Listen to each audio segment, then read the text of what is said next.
This video was made possible by my patrons, and a special thank you to Bella Admire and Logan Shepherd Scally for donating £10.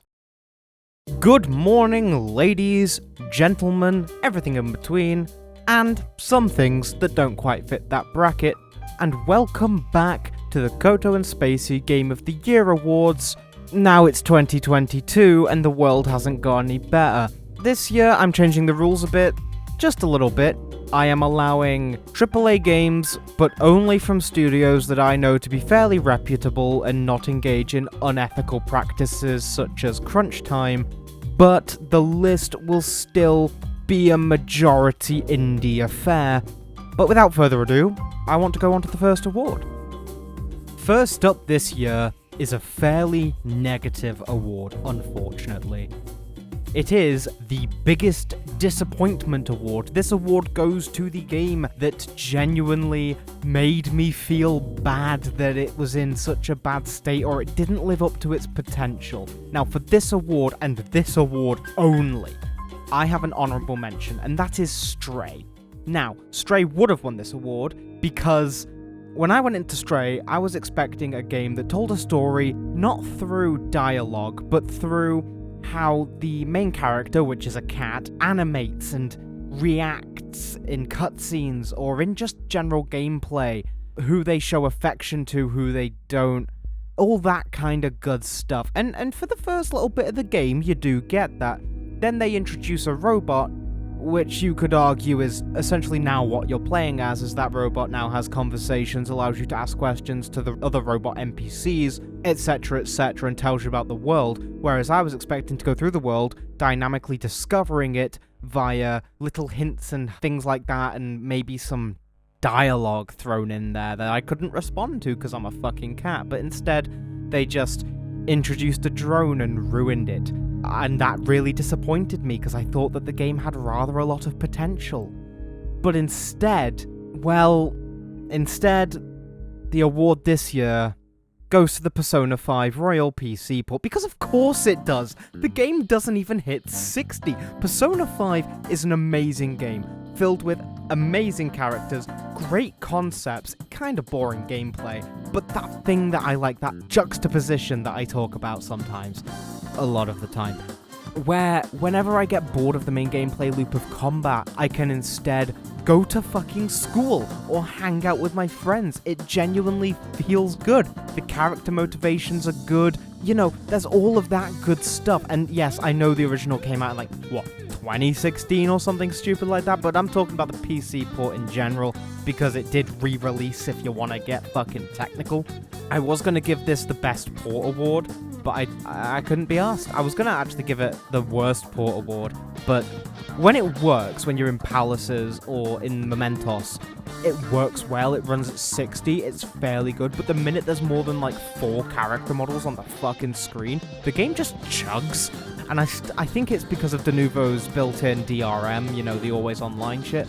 But it's just really disappointing because I was really looking forward to being able to play Persona 5 on PC because that's where I played Persona 4. I played Persona 5 Royal originally on my PS4, to be honest, my PS4 Slim. And I had a great time with it, but Persona 5 just left me really disappointed. Up next is the Inject It Into My Veins award. This award goes to the game that is like fucking heroin. It has an amazing world, amazing story, good characters, and decent gameplay that makes me want to play more, hence the name and the simile I used. Now, this is a new award for this year. A lot of these awards are new, that there's only 2 recurring awards, and I'm sure my editor will put in an editor's choice / editor's segment in this video somewhere. But this year, it goes to Citizen Sleeper. I played this game on the channel not too long ago and had a generally amazing time with it. I continued playing it afterwards, and I haven't completed it, but that's only because I'm not sure if you can. The game focuses around you as an indentured servant in a artificial body who's recently escaped their servitude from a corporation and is trying to build a life for themselves, essentially. It's generally a really good game with engaging characters. It made me feel things, and I cared about everyone I met. I cared about most of the characters. The people the game clearly wanted me to hate, I massively hated, and the people the game wanted me to like, I loved to pieces. I mean, Mina is fucking amazing, and no one can take that away from me. I love that kid to pieces. And when Lem didn't get the lottery ticket, I genuinely felt bad. I felt very sad. The game was engaging and did a good job telling a story, and I can't get enough of it. Anyway, let's go on to the next award, shall we? Next up is the Rose Tinted Spectacle Awards. Now, this award goes for the game that kinda harps on nostalgia, and in this specific case, it's a sequel to a game that kinda harps on nostalgia. You see, I recently made a video on 2 Point Campus, and I think it's a pretty fucking good game. But the game obviously draws from Theme Hospital, as the game it is a sequel to is a spiritual successor to Theme Hospital. But I had a lot of fun with it, you know, I liked designing my university, I liked choosing what classes people could take, all that kind of deal. I play it pretty regularly, it's a fairly fun game. But again, it harps on that kind of nostalgia quite a lot, and I was very young when I played Theme Hospital. I was very, very young. The game predates me by quite a bit. And so, I have that nostalgia for it, but I could also fully understand someone who's never touched Theme Hospital, or someone who holds Theme Hospital in a much higher regard than I do, may not even want to touch the 2 Point series because they feel like it might just ruin the games for them, and that's fair. I'm not gonna lie, that's fair. For me, this wins an award this year just because I have such nostalgia for Theme Hospital, and I think that 2 Point Campus is a well put together game with interesting mechanics, although a little bit too much downtime. Hello, LegoManiac856 here, the editor, and I am here to present the Editor's Choice Award, because I get a slot on this fucking video for some reason. I decided after much deliberation that my idea of Editor's Choice was to pick the best game I played this year. Unfortunately, none of the games I've played this year have come out this year, so it's going to be a little more dated. So, off the top of my head, the games I've played this year: Left 4 Dead 2, both of the Hylix games, Disco Elysium, Super Smash Bros. 1 for the Nintendo 64. Does Gary's Mod count as a game?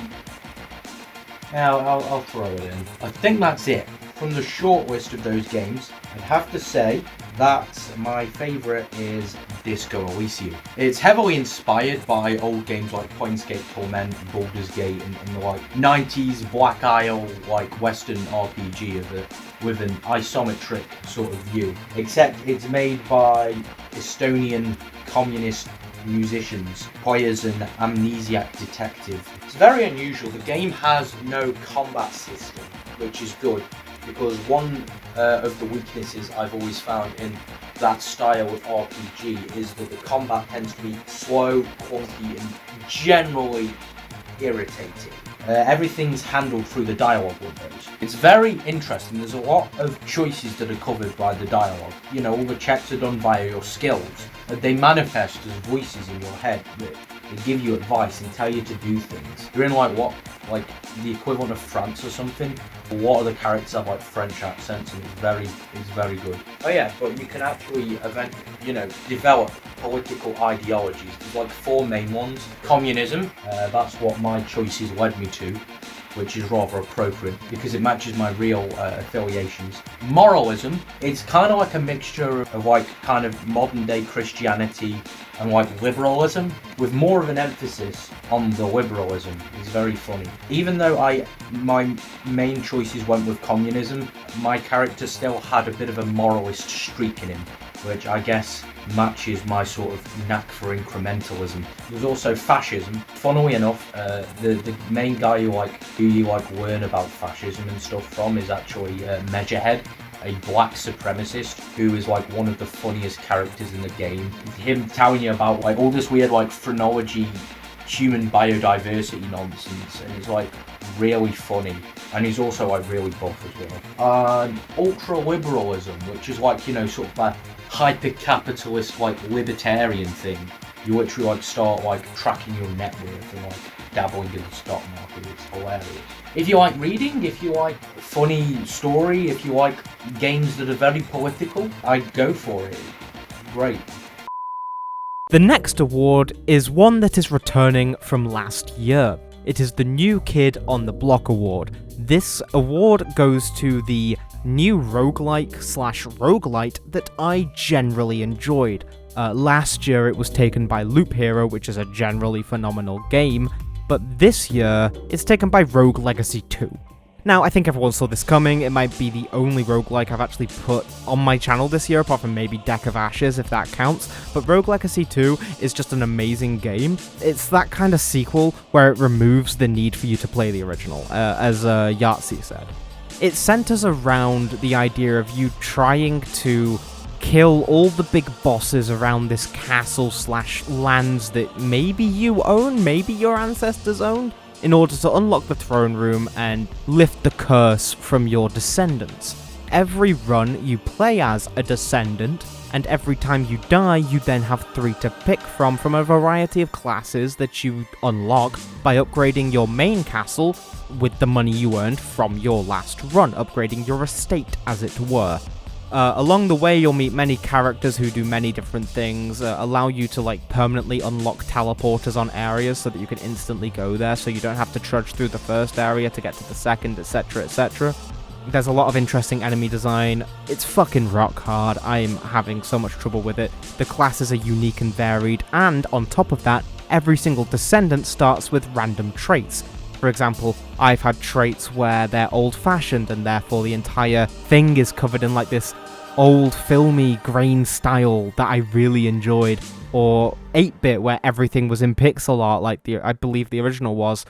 There were some traits where enemies were disguised, I could only see their silhouettes. Dyspraxia, which meant that I dropped items a lot. By the way, that's a thing I have in real life. Chronic fatigue syndrome, which I think gave me less mana or something like that. I can't quite remember. But it's just an amazing game. I'm quite enjoying it. I've put quite a lot of time into it. Probably won't take Slay the Spire off my top anytime soon, but maybe one day something will. This, once again, is an award returning from last year. The Warm and Fluffy with a Side of Dread award. Now, this award was originally taken by Boyfriend Dungeon because I thought Boyfriend Dungeon gave me that lovely experience of getting to know people and then also Creepy Stalker Dude. You know, it was quite good. This time it's Cult of the Lamb, and the Warm and Fluffy doesn't so much come from the story because the story is pretty dark in general. The entire premise is rather dark. You are running a cult and you are cleansing heathens from the land who don't believe in your true power, but it instead comes from the art style. It's got a very cartoony art style with lovely animation. It kind of feels like a Saturday morning happy-go-lucky cartoon with anthropomorphized animals, essentially. Every follower is an anthropomorphized animal, or one of the several that you can unlock via buying them with in-game money, not real money. A DLC that came out that was pretty good. It was just cosmetic. It was like £2. You know, stuff like that. And I feel like it's a really good game. I really enjoyed playing it. I enjoyed my time with Cult of the Lamb. I completed it in 2 days. I made my video on it and instantly then went on to complete it. Almost 100%. I missed like 2 things, but I brought it to 100%. The only complaint I have with Cult of the Lamb, and that it is the only complaint that I have with that game, is that I can replay all the other dungeons and all the other boss fights, but I can't do the final one, and I can't see what the other ending is, because you get a choice of 2, and I can't see what the other one is, and that kind of annoys me a little bit, because I wish I could. I wish I didn't have to play through the entirety of the game again, because don't get me wrong, it's not a slog, but it's just the fact of I just finished it. I finished it rather recently, and I don't want to go back through it. All in all, great game. Wish I could replay the ending. The final award of tonight is the only AAA game that gets an official reward in these videos going forward. And it is the best AAA of the year. And it can only come from reputable companies. Companies that haven't engaged in things like crunch time to my knowledge, don't abuse their workers to my knowledge, pay a fair rate, blah blah blah, you know. They're generally considered to be good companies. And honestly, what else could take this list other than God of War Ragnarok? No, it's Elden Ring. I've given it to Elden Ring. I fucking love Elden Ring. I recently finished Elden Ring. I beat Melania. Me. I'm terrible at video games. If you haven't done it yet, that's an indictment on you. Because I'm terrible. And I've done it. But yes, Elden Ring is a game where I feel like I've completed it and went out of my way to explore its world, and yet somehow I am still not sure if I've found everything. I definitely haven't found everything. Even in the first area, there were points where I was discovering new things when I went back to it at the very, very, very, very, very end. Like, I did the whole Ashen Capital thing, and then I went back, and I still hadn't found everything. Granted, most of it was low-level bullshit that I killed in one hit, but it was weird to go back to an area that I thought I'd picked clean and pick it cleaner, I guess would be the right term. It's generally a good game. Every weapon has a unique playstyle. Even weapons of the same type have unique special abilities and stuff like that. It's generally amazing. The addition of a jump button was genius. Giving me a horse that can double jump. A horse that can double jump. A horse that can double jump. That was great. Fucking loved that. Torrent is my boy. Summons were a great addition without having to use one of the fur-calling finger remedies. I think that was great. A little addition where it's just an item I use to summon a thing, and then disabling that if I have a fur-calling finger remedy enabled. Elden Ring is a greatly balanced game. I don't think there's any real balance problems. I personally think prayer sucks, but a lot of people really like prayer. So, yeah, no, it's a really good game. The only complaint I do have is those giant fucking ants. God, I fucking hate them. Hate them so much. So, that's all the awards I've got to give out this morning. I hope you had a lovely time listening to me ramble about games for about 10 or so minutes. I don't know how long this is going to come out. My editor is fairly cutthroat with editing, and that's why I hired them. If you enjoyed this, please do give me the old like, comment, and subscribe. Hit that little bell. Not quite sure why it's there. Subscription should send things to your notifications anyway, but fuck it. Please subscribe. Please. Give me feedback on what I'm doing well and what I'm doing badly, and if you want to support us monetarily or financially, as less pretentious cunts might call it, you can do that by donating to the Patreon, Sci8 Productions. It's linked down in the description. Along with that, there'll be links to every single game that I have given an award to, their store page. GOG is preferable, but if I can only find it on Steam, you're getting it on Steam. Because I prioritize GOG personally. I think they're a great little company giving us DRM-free games, but those links will be down there for you to buy if you liked if this made you want to buy any of them. If you want to get involved with the community, I have a Discord server. It's also linked down in the description. It's fairly simple. You join, you mute, you never look at it again, like every single Discord server I've ever been in.